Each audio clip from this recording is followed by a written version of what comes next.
وترزق من تشاء بغير حساب. آمنت بالله صدق الله العظيم. سبحان اللہ جی، سبحان اللہ. ہوتا ہوں محو جب بھی سلام و درود میں، ٹھنڈی ہوائیں چلتی ہیں میرے وجود میں. آنکھوں میں اشک، دل میں عقیدت لیے ہوئے، شہر رسول آئیں گے تیری حدود میں. بارگاہ رسالت میں ہدیہ نعت پیش کرنے کے لیے میں محمد آصف انصاری صاحب سے ملتمس ہوں کہ وہ تشریف لائیں اور ہمیں علی صدر صاحب کی لکھی ہوئی جو نعت ہے وہ سنائیں اور یہ سعادت حاصل کریں. محمد آصف انصاری صاحب. جلا ہی دینا کہیں ہجر کا شرار مجھے، جلا ہی دینا کہیں ہجر کا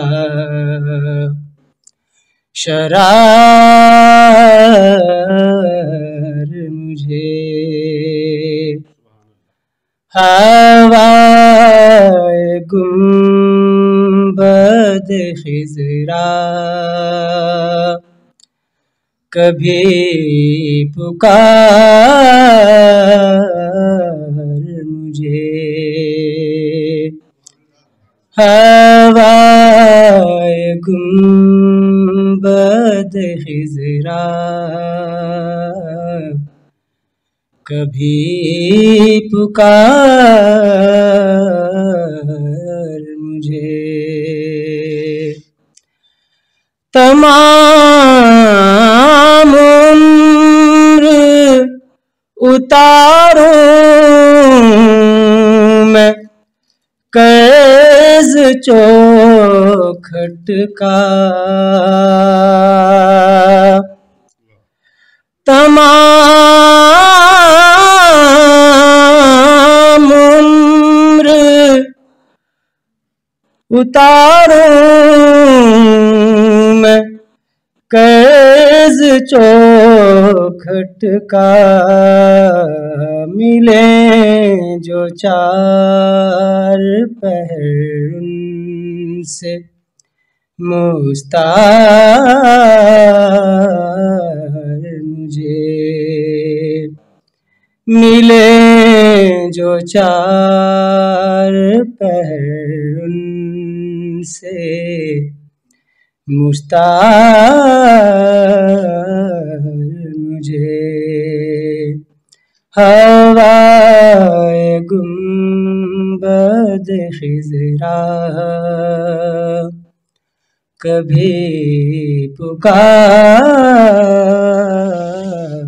مجھے. صبائے شہر مدینہ کبھی ادھر سے گزر، صبائے شہر مدینہ کبھی ادھر سے گزر. گلاب سوختہ ہوں آ ذرا نکھار مجھے، گلاب سوختہ ہوں آ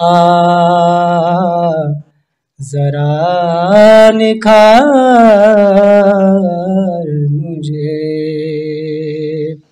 ہوائے گنبد خضرا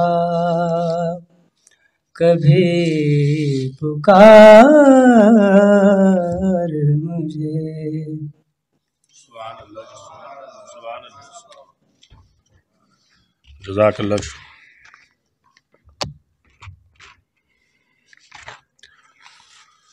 خواتین و حضرات، علی صدر صاحب کی شاعری کے حوالے سے گفتگو کا آغاز کرتے ہیں. فی زمانہ جدید شعر کہنے والوں نے شاعری کو بہت نقصان پہنچایا ہے. میرے خیال میں جدت کے نام پر بہت غیر مناسب اور عجیب و غریب شاعری جو ہے وہ لکھی جا رہی ہے، اور اس پہ مستضاد کہ سوشل میڈیا کے لائکس اور ویوز مزید اس کلچر کو، جو ایک تہذیب اور تمدن سے جڑا ہوا ایک کلچر تھا، اس کو خراب کیا ہے. میں سمجھتا ہوں کہ شاعری جو ہے یہ بھی ایک لمبے سانس رکھنے والے لوگوں کا کام ہے. جیسے لمبی سانس کے جیسے ریس کے مقابلے ہوتے ہیں، اس میں وہی دوڑنے والا کامیاب پاتا ہے جس کا لمبا سانس ہوتا ہے، جو زیادہ دیر تک دوڑتا ہے. تو شاعری بھی اسی طرح کی ایک ریاضت ہے. اس میں جو لوگ مسلسل لکھتے ہیں، مسلسل ریاض کرتے ہیں، انہی کا نام جو ہے وہ معتبر شعراء میں شمار ہوتا ہے. اور وقتی طور پر لکھنے والے لوگ جب تھوڑی سی شہرت انہیں ملتی ہے تو وہ کہیں گرد میں گم ہو جاتے ہیں، کیونکہ شاعری جو ہے اس کا چراغ جب تک آپ کے دل میں نہ جل رہا ہو، آپ کے دماغ شاعری کی روشنی سے معطر نہ ہو، تو آپ کبھی بھی لمبی سانس والی شاعری نہیں کر سکتے. علی صدر صاحب انہوں نے اس روایت کو مزید مضبوط کیا ہے. کاتا اور لے دوڑی والے جو ایک محاورہ ہے، اس کو بالکل غلط کیا ہے. ان کی ساری زندگی کا جو تجربہ ہے، جو کچھ انہوں نے محسوس کیا، جو کچھ انہوں نے دیکھا، اس کو اپنی اس کتاب برفیلی لکیریں میں شامل کیا ہے. اور یہ بہت خوبصورت شاعری کا ایک مجموعہ ہمارے سامنے آیا ہے. تو میں آپ سب کی طرف سے، اپنی طرف سے علی بھائی کو دل کی اتھا گہرائیوں سے مبارکباد پیش کرتا ہوں، اور ساتھ ہی اس پہ گفتگو کرنے کے لیے ملتمس ہوں محترمہ سمینہ سید صاحبہ سے وہ تشریف لائیں. بہت اچھی افسانہ نگار ہیں، بہت اچھا افسانہ لکھتی ہیں، شاعری ان کی بڑی باکمال ہے. محترمہ سمینہ سید صاحبہ تشریف لائیں گی، آپ کی بھرپور تعلیم.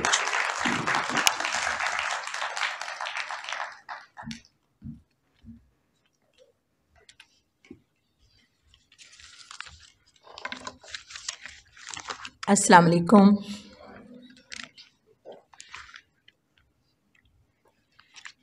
شعر و سخن سے منسلک ہر فرد جانتا اور مانتا ہے کہ شعر خمیر میں گندا ہوا ہوتا ہے. ہاں، وقت کے ساتھ اس تک رسائی اور شناسائی ہو جاتی ہے، پھر تربیت اور تزئین کا مرحلہ آتا ہے جو بہت ضروری ہے. شعری رموز و اوقاف، فوزان کے پیمانے اور متنوع خیالات ہی ارتقاء کا باعث بنتے ہیں. تازہ کاری کے لیے شعر کے ساتھ محبوب جیسا رشتہ اور وفا رکھنی پڑتی ہے. جیسے محبت میں ہمیشہ ایک دھڑکا لگا رہتا ہے، ایسے ہی شعر میں بھی طلسم اور کشش ہو جو سننے اور شعر پڑھنے والے کو واہ واہ کہنے پر مجبور کر دے. داد ہم چھین نہیں سکتے. بے اختیار کوئی خیال، کوئی تاثر کسی شعر کے سانچے میں ایسے ڈھل جاتا ہے کہ زبان زدے عام ہو جاتا ہے. وہی شعر جاندار ہے جو ہر پڑھنے والے کو اپنی کیفیت محسوس ہو. جب نہ مجنوں سے ملاقات کی تدبیر بنی، جب نہ مجنوں سے ملاقات کی تدبیر بنی، دشت کی ریت پہ تصویر بنا لی میں نے. دشت کی ریت پہ تصویر بنا لی میں نے. علی صدف صاحب کا یہ شعر ہر نوجوان کو اپنی دلی کیفیت محسوس ہوگا. شعری مجموعہ برفیلی لکیریں جناب علی صدف صاحب کا پہلا شعری مجموعہ ہے. خوبصورت اور منفرد سرور کے ساتھ ہی تجسس سر اٹھاتا ہے کہ برف میں لپٹا یہ وجود کیا دہائی دے رہا ہے. کیونکہ شعری حلقوں میں جناب علی صدف کی شعر شناسی، خلوص، گرم جوشی اور شعری محفلوں کے انعقاد سے تو سبھی احباب واقف ہیں. پھر یہ برفیلی لکیریں کون سی ہیں جو شعروں میں ڈھل رہی ہیں؟ تجھے میں دیکھتا رہتا ہوں شب بھر، تجھے میں دیکھتا رہتا ہوں شب بھر، تو میرے طاق میں رکھا ہوا دیا ہے. تو میرے طاق میں رکھا ہوا دیا ہے، سرے کوہسار سیدھی اور کچھ ترچھی لکیریں، سرے کوہسار سیدھی اور کچھ ترچھی لکیریں، نمود ہست میں کوشاں ہیں برفیلی لکیریں۔ یہ برفیلی لکیریں جو نمود ہست میں کوشاں ہیں، ان کے بارے میں یہ شعر لکھتے جاتے ہیں۔ ان کے اکثر اشعار میں نئی تراکیب، منفرد اور اچھوتے خیالات پائے جاتے ہیں۔ انہی موضوع میں دلچسپی اور گداز کا رنگ بھرنا خوب آتا ہے۔ کہتے ہیں نیا کردار کوئی ڈالتے ہیں، نیا کردار کوئی ڈالتے ہیں، ذرا دلچسپ کرتے ہیں کہانی کو۔ فلک تو دھند کی لپیٹ میں تھا رات بھر مگر، فلک تو دھند کی لپیٹ میں تھا رات بھر مگر، میری دروں نہ جانے کیوں صحاب ٹوٹتے رہے، میں خبر نہیں کہ دل کا کرب کیسے پور تک گیا، میں تار چھیڑتا رہا رباب ٹوٹتے رہے۔ کیسے خوبصورت شعر ہیں۔ فلک تو دھند کی لپیٹ میں تھا رات بھر مگر، میرے دروں نہ جانے کیوں صحاب ٹوٹتے رہے، خبر نہیں کہ دل کا کرب کیسے پور تک گیا، میں تار چھیڑتا رہا رباب ٹوٹتے رہے۔ ان کی شاعری میں کلاسیکی رنگ ہے اور غنائیت بھی بدرجہ تم پائی جاتی ہے۔ شعر پڑھتے پڑھتے جیسے دھن بن جاتی ہے اور ہم گنگنا سکتے ہیں۔ رات بھر گالوں پہ ناچے اشک اور، رات بھر گالوں پہ ناچے اشک اور، رات بھر کھن کی ندی پائل نما۔ رنج و آلام کا تذکرہ ایسی صورت میں کم ہی شعر کے سانچے میں ڈھلا ہوگا جیسے انہوں نے خوش اسلوبی سے ڈھالا۔ اس کا ہنسنا جیسے جھرنوں کی کھنک، اس کا ہنسنا جیسے جھرنوں کی کھنک، اور جھرنوں کی کھنک پائل نما، اور جھرنوں کی کھنک پائل نما۔ انسان کے اندر دکھ کی اتھاہ اور غموں کو سنبھال کر رکھنے کا عجیب ظرف اور حوصلہ ہے۔ دوسری طرف انسان ہی خطرناک اور سازشوں کے جال بننے والی زہریلی مخلوق بھی ہے۔ جھانک سکتے جو سانپ سینوں میں، جھانک سکتے جو سانپ سینوں میں، خوف سے آدمی کے مر جاتے، جھانک سکتے جو سانپ سینوں میں، خوف سے آدمی کے مر جاتے۔ علی صدف صاحب اپنی شاعری میں محبت کو پورے رچاؤ کے ساتھ مزاحمت کرتے ہیں تو پوری بلند آواز کے ساتھ کہتے ہیں، جس دن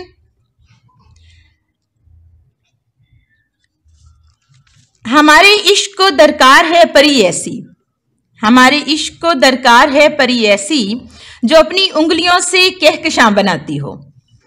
ایسے ہی بہت سارے خوبصورت شعر ان کے میں نے انتخاب کیے، لیکن میرا خیال ہے کہ مضمون کو مختصر ہی ہونا چاہیے سنانے پڑھنے کے لیے، اور ان کو ہم طویل کر کے اپنے مضامین کو اپنے ان دوستوں کے لیے، اپنے احباب کے لیے مختلف جرائد میں بھیجتے ہیں جہاں یہ چھپتے ہیں اور یاد رہتے ہیں کہ ہم نے ان کے لیے، ان کی محبت میں، ان کی دوستی میں، ان کی شاعری کے اعتراف میں یہ چند لفظ لکھے ہیں۔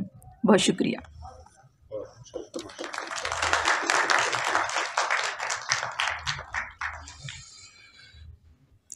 خواتین حضرات، جیسے میں پہلے بات کر رہا تھا، میں سمجھتا ہوں کہ روایت سے ہٹ کر کبھی بھی کوئی شاعر جدید شاعری نہیں کر سکتا۔ جب تک آپ روایت سے جڑے ہوئے نہیں ہوتے تو وہ شاعری کا جو حسن ہے وہ آپ کی شاعری میں نہیں آ سکتا۔ تو اگر میں یہ کہوں کہ علی صدف صاحب کی جو شاعری ہے وہ مکمل روایت سے جڑی ہوئی ہے، اور ہماری کلاسیکی شاعری کا جو ایک حسن ہے جو اساتذہ کے ہاں ہمیں ملتا ہے، اور اس کے بعد کے جو کلاسیکل پسند جو شاعر ہیں ان کے ہاں جو روایت ہے وہ بھرپور زندہ ہے، تو اس کا آج کے دور میں جو نمائندہ شاعر ہے وہ علی صدف صاحب ہے۔ تو ان کی یہ تھوڑا سا جو ہے اس کو محفل کو اپنے تالیوں سے، اپنی واہ واہ سے تھوڑا سا اس کو زندہ رکھیں تاکہ یہ ایک بھرپور اور یادگار محفل ہو سکے۔ میں